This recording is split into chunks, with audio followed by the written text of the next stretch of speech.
Hey everybody, you're watching Ready Set Drone, and today I have the UDI RC Predator. This thing is the 842, I believe, is the model number. It's pretty big, and we're gonna check it out, so stay tuned.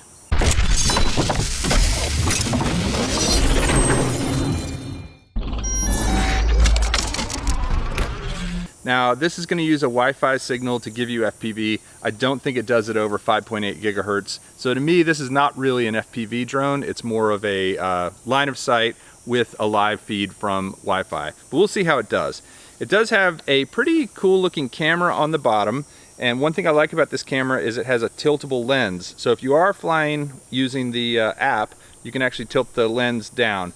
Now, why is that important? Or up?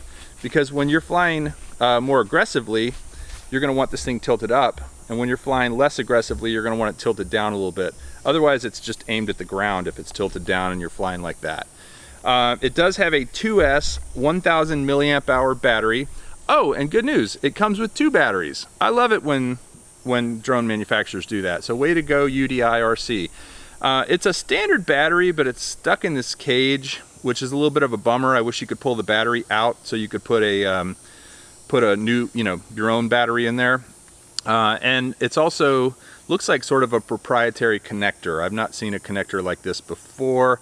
So it isn't, I wouldn't call it a standard hobby battery. I would say it's a little more proprietary, but it does come with 2. And so that's a really good thing. I've charged it up.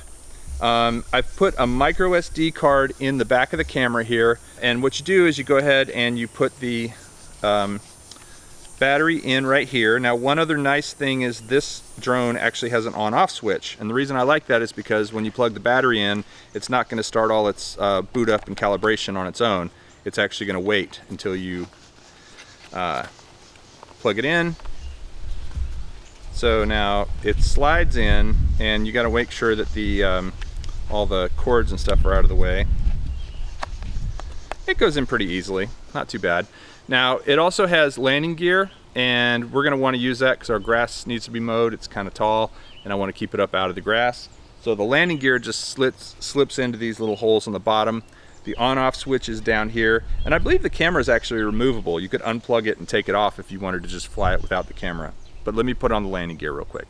So there's actually 2 little holes in each side. You're going to want to make sure the landing gear faces outward. So that you have a little bit more, a little bit wider stance so that this thing won't tip over.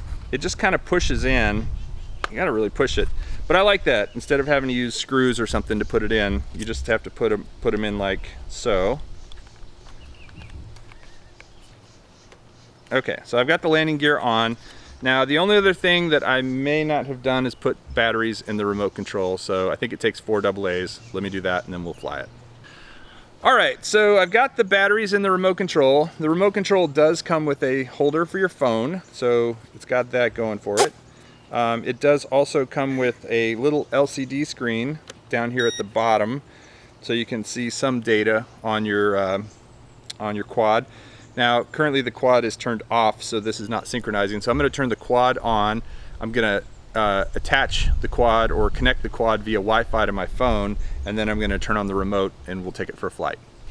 Okay, so I've just connected. I'm going to go ahead and connect to the UDI RC FPV Wi-Fi signal,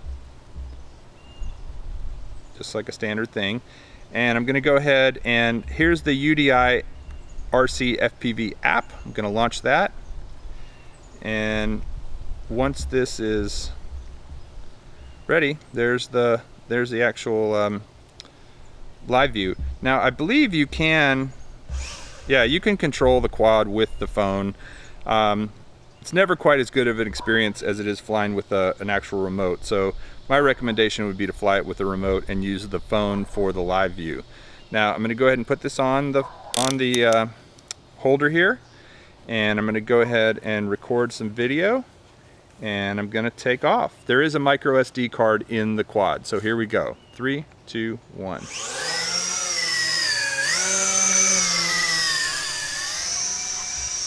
All right, now after having just flown 2 smaller quads, this one definitely feels bigger and more aggressive.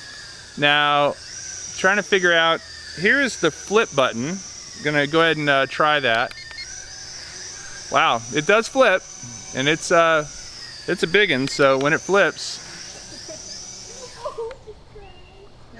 you have to make sure you're high enough off the ground that you don't hit the ground, like I just did. So I'm gonna go ahead and roll some more video on the camera, and I'm gonna take off one more time. Man, it looks huge. So I am gonna go ahead and try one more flip just because I wanna see if I can do it. There we go.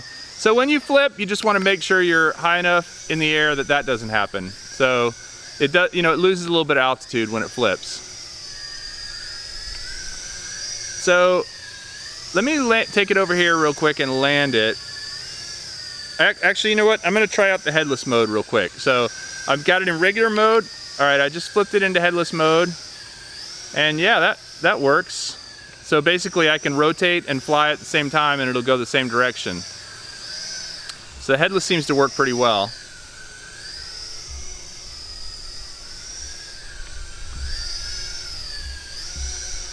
Okay, I'm gonna go ahead and put it back in. So that's what happens is I look down for a second and it's on the ground because it is heavy and you need to give it enough gas to keep it in the air. So one other thing I just discovered is that there are two flight rates, a high and a low. I've been flying in rate 1, which is not very aggressive. I'm gonna go ahead and switch it over to rate 2. It's this little button right down here. And the thing is, it only beeps once when you push the button. I wish it would beep twice to tell you you're in rate 2. But according to the RC here, I'm in rate 2. So, oh yeah, that's a lot better, a lot more responsive.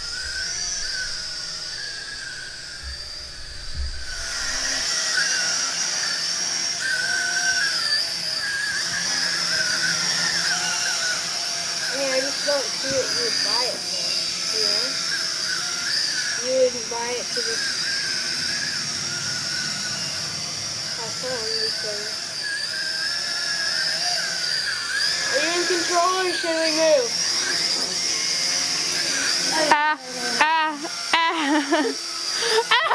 In control or should we move? Okay? It's a very legitimate question at this time. Oh my god, Jingle, what do you think? What do you think, little chicken? Oh. Alright, so the UDI RC Predator FPV. I have to be honest, this thing is way underpowered.